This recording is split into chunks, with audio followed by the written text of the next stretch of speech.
శ్రీమాత్రే నమః.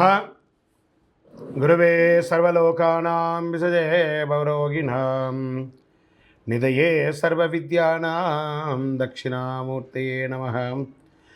వసుదేవసుతం దేవం కంసచానూరమర్దనం దేవకీ పరమానందం కృష్ణం వందే జగద్గురుం.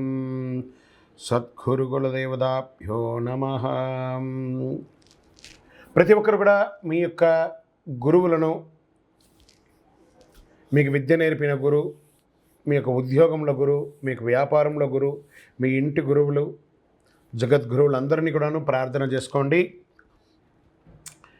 ఈ నెల మనం చెప్పుకోబోయే ఈ యొక్క జాతక ఫలితమంతా కూడాను గురుగ్రహ స్థాన చలనం, దాన్ని గురు పెయర్చి అంటారు. మే 1వ తేదీ క్రోధినామ సంవత్సర చైత్రమాసం కృష్ణపక్షం శ్రవణ నక్షత్ర బహుళపక్ష అష్టమి మధ్యాహ్నం 1 గంటకు మేషరాశి నుండి వృషభ రాశికి మారుతున్నారు బృహస్పతి. దేవగురువైనటువంటి బృహస్పతి గురు భగవానుడు మేషరాశి నుండి అసుర గురువు అయినటువంటి శుక్రుని యొక్క రాశిలోకి మారుతున్నారు వృషభంలో. ఈ సంవత్సరం కాలపురుషుని యొక్క తత్వంలో 2వ ఇల్లు అయినటువంటి ధనస్థానంలో గురు భగవానుడు కూర్చోబోతున్నాడు. గురు భగవానుడు గోచార ప్రకారం 2, 5, 7, 9, 11లో సంచరిస్తే అద్భుతమైనటువంటి ఫలితాలని చెప్తారు. గురు చూసిన కోటి లాభం అంటారు. గురు భగవానుడు అనుగ్రహం రావాలంటే అంత ఈజీ కాదు, అది యోగమే కదా. అది వచ్చిందంటే నవగ్రహాల్లోనే శుభప్రదమైనటువంటి గురు భగవానుడి యొక్క సంపూర్ణ ఆశీస్సులు మనకు కావాలి. ఐశ్వర్యం, పదవి, విద్య, వివాహం అన్ని రకాలుగా కావలసినటువంటి ఇచ్చే ఏకైక దేవుడు ఈ నవగ్రహాల్లో ఎవరైనా ఉన్నారంటే అది బృహస్పతి దేవుడే, గురు భగవానుడు. 2024 గురు ప్రభావంతో ఈ 3 రాశుల వారికి కొత్త ఏడాదంతా విశేషమైనటువంటి ప్రయోజనాలు ఉంటాయి. గురువు వృషభ రాశిలో కూర్చొని తన 5వ చూపుతో కన్యా రాశిని చూస్తున్నారు, 7వ చూపుతో వృశ్చిక రాశిని చూస్తున్నారు, 9వ చూపుతో మకర రాశిని చూస్తున్నారు. సో ఈ 3 రాశుల వారికి జాక్పాట్ అని చెప్పచ్చు, ఇంకా జాక్పాట్ అనే చెప్పచ్చు. మిగిలిన రాశులు తీసుకుంటే తులారాశి వారికి ఉన్న 8వ ఇంటిన అర్ధాష్టమ శనిగా వెళ్తున్నారు, ధనుసు రాశికి 6వ ఇంట్లో వెళ్తున్నారు, షష్టాష్టమంగా వెళ్తున్నారు. ఈ గురువు పెయర్చి ద్వారా మేష, కర్కాటక, వృశ్చిక, మకర రాశులకి అద్భుతమైనటువంటి ఫలితం. బాగా గుర్తుపెట్టుకొని మళ్ళీ రిపీట్ చెప్తున్నాను. మే 1వ తారీఖు నుంచి 1 సంవత్సర కాలం మేషరాశి మిత్రులారా, కర్కాటక రాశి మిత్రులారా, వృశ్చిక రాశి మిత్రులారా, మకర రాశి మిత్రులారా, మీరు పట్టిందల్లా బంగారమే. కానీ మీ ప్రయత్నం చేయాలి. ప్రయత్నం చేయకపోతే బంగారు వచ్చినా కూడా ఉపయోగం లేదు. అంత అద్భుతం. ఈ గురు భగవానుడు అన్ని యోగాలు ఇవ్వబోతున్నాడు. వృషభ, మిథున, సింహ, తుల, ధనుసు రాశి వారు, మీనరాశి వారంతా కూడాను సుమారైనటువంటి ఫలితాలని పొందుతున్నారు. గురు పెయర్చి అనేది గురుస్థానం సంవత్సరానికి ఒక్కసారి జరుగుతుంది. కొన్ని మాసాల్లో అధిక సారంగానూ, కొన్ని మాసాల్లో వక్రగతిలోనూ ప్రయాణిస్తూ ఉంటారు. గురు పెయర్చి ఫలితాలు మాత్రమే ఒక జీవితం యొక్క మార్పుని, వారి యొక్క జీవితాన్ని మారుస్తుంది అంటే మాత్రం చెప్పలేనండి. బాగా గుర్తుపెట్టుకోండి. గురువు మారగానే మీ జీవితం మారిపోతుందంటే కూడా నేను ఒప్పుకోను. మీ యొక్క పుట్టిన జన్మ రాశి, జన్మ లగ్నం, మీరు పుట్టిన సమయంలో ఏదైతే ఉంటుందో మీ యొక్క గ్రహ బలంతోనే జీవితాలు అనేది మారుతుంది. వారి జాతకంలో ఉన్నటువంటి దశాబుద్ధుల గ్రహాల ద్వారానే జాతకం మారుతుంది అని కూడా చెప్పడం జరుగుతుంది. ఓకే, ఈ గురు భగవానుడు అంటే ఎవరు? అసలు మనకు ఒక బయోడేటా ఉంటుంది కదా, నేను సో నా పేరు ఇది, నా గోత్రం ఇది, నా ఇల్లు ఇది, నేను ఇంత చదువుకున్నానని. ఈ గురువు ఎవరు? ఆయనకి సొంత ఇల్లు ఏది? ధనుస్సు, మీనరాశి ఆయనకి సొంత ఇల్లు. ఉచ్చరాశి ఎవరు? కర్కాటక రాశి. నీచరాశి ఎవరు? మకర రాశి. ఆయనకి ఇష్టమైనటువంటి దిశ ఏది? ఉత్తర దిశ. అతిదేవత ఎవరు? బ్రహ్మ. ఆ బృహస్పతి గురుని యొక్క రంగు ఏది? పసుపు. ఆయన ప్రయాణం చేసే వాహనం ఏది? ఏనుగు. ఆయనకి ఉపయోగించే ధాన్యాలేంటి? శనగలు. ఆయనకి ఇచ్చే పుష్పాలేంటి? రోజ్బెర్రీ అంటారు.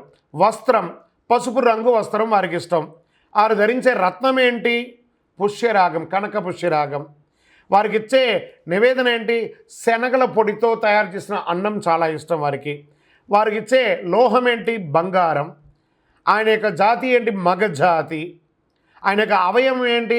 కండరం ఆయన యొక్క అవయవం. స్నేహపూర్వకమైనటువంటి గ్రహాలు ఈ బృహస్పతికి ఎవరెవరు ఉన్నారు? సూర్యుడు, చంద్రుడు, అంగారకుడు. శత్రుగ్రహాలు ఎవరు? బుధుడు, శుక్రుడు. ఆయన యొక్క భార్య ఎవరు? తారాదేవి. మరి ఆయన పిల్లలు ఎవరు? భారద్వాజుడు, కుజుడు. ప్రార్థనా స్థలాలు ఏమున్నాయి? దక్షిణామూర్తి స్థలాలు, గురుస్థానాలు, గురు భగవానునికి సంబంధించిన అన్ని దేవాలయాలు ఆయనకి ప్రార్థనా స్థలమే. ఆయనకి అర్హత ఏంటి? ఈయనకున్న అర్హత, ఈయనకొక పొజిషన్ ఏంటంటే దేవగురువుగా ఆయన ఉన్నారు. ఎంత అద్భుతం చూస్తారా? ఈ బృహస్పతి, మళ్ళీ చెప్తాను, గురు చూసిన కోటి లాభం. సరే, ఈ యొక్క బృహస్పతి యొక్క అనుగ్రహంతో ఈ 12 రాసుల వారికి, ద్వాదశ రాశుల వారికి ఈ సంవత్సరం ఎలా ఉండబోతుందని ఒక్కొక్క రాశిగా మనం తెలుసుకోబోతున్నాం.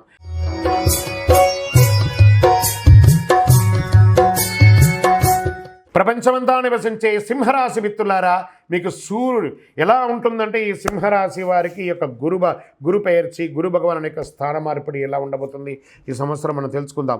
సూర్యుని రాశికి అధిపతిగా ఉన్న సింహరాశి వారు మీరు చాలా వ్యక్తిత్వంతో ఉంటారు.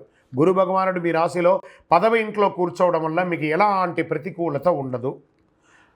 గురు దశమంలో వస్తే పదవి పొందుతారని అనుకోవచ్చు. పదవి పోతుందని కూడా ఒక్కొక్కసారి అంటారు.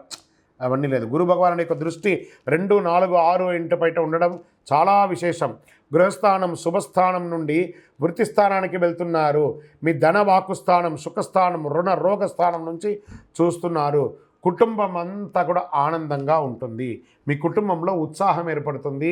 శుభ కార్యక్రమాలు చేసే అవకాశాలు ఎక్కువ ఉన్నాయి. వృత్తి లేదా ఉద్యోగ మార్పులు జరిగే తీరుతుంది. మారని వ్యక్తులకు వ్యాపార ఉద్యోగ సంబంధిత సమస్యలు ఏర్పడుతుంది. కొంచెం ఏదైనా చిన్న మార్పులు ఏమైనా జరగని వాళ్ళకి ఇక వృత్తిలో మార్పు, వ్యాపారంలో మార్పు జరిగే అవకాశం ఉన్నాయి.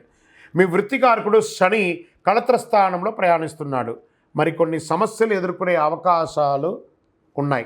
ఆ సమస్యలను కూడా మీరే చాకచక్యంతో, మెలకుతో బయటపడతారు.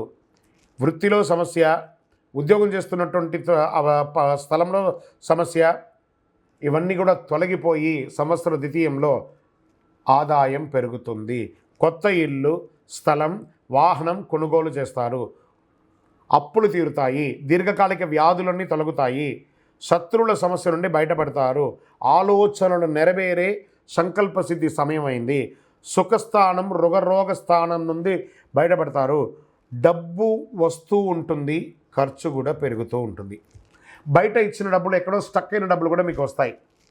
అత్యవసర సమయాలతో తప్ప రుణం కొత్త వాళ్ళకి ఇవ్వకండి. మీరు షూరిటీ సంతకాలు పెట్టకండి. చిట్ ఫండ్స్, బ్యాంక్ లోన్స్కి వెళ్ళేటప్పుడు చాలా జాగ్రత్త.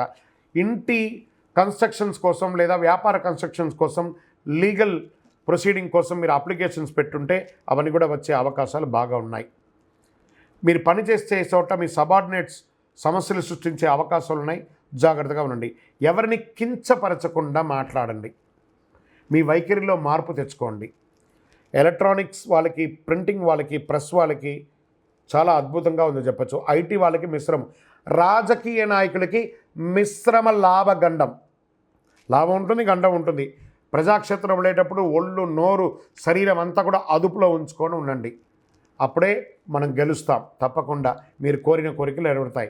గురు భగవానుడు మరియు చక్రతాళ్వార్ ఈ మే 1వ తారీఖున కలిసి ఉండడం వల్ల ఆ రోజు స్వామివారి దేవాలయానికి వెళ్ళండి.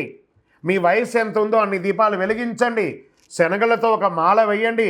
గురవే సర్వలోకానాం విశదేవరోగినా నిధయే సర్వ విద్యానాం దక్షిణామూర్తి నమః అని చెప్పి దైవ ప్రార్థన ఏ శివాలయంలోకి వెళ్ళినా అక్కడ దక్షిణామూర్తి ఉంటారు. అక్కడపై ప్రార్థన చేయండి. మేము చెప్పే ఈ యొక్క గురు పెయర్చి గురు స్థాన మార్పిడి మీ వ్యక్తిగత జీవితానికి ఒక 40% మాత్రమే వర్తిస్తుంది. మీ యొక్క సంపూర్ణ జాతకం తెలుసుకోవడానికి మీ పరిసర ప్రాంతాల్లో ఉన్న సద్గురువులను సంప్రదించి జాతకం తెలుసుకోండి. లేదా మా ద్వారా తెలుసుకోవాలనుకున్నారా, కింది నెంబర్కి మీ పేరు, date of birth, time of birth, place of birth WhatsApp చేయాలి, కానీ కాల్ చేయకూడదు. మేమే మీకు కాల్ చేస్తాము. ఇంకను సకల దోషాలు తొలగడానికి గురుదేవుని ప్రార్థన చేయండి. మీ గురువులకి నమస్కారం చేయండి. మీ గురువులు ఉంటే వారికి ప్రార్థన చేయండి. ఒకసారి ఫోన్ చేసి మాట్లాడండి, లేదా స్వయంగా వారిపై నమస్కారం చేసుకోండి. విజయోస్తు.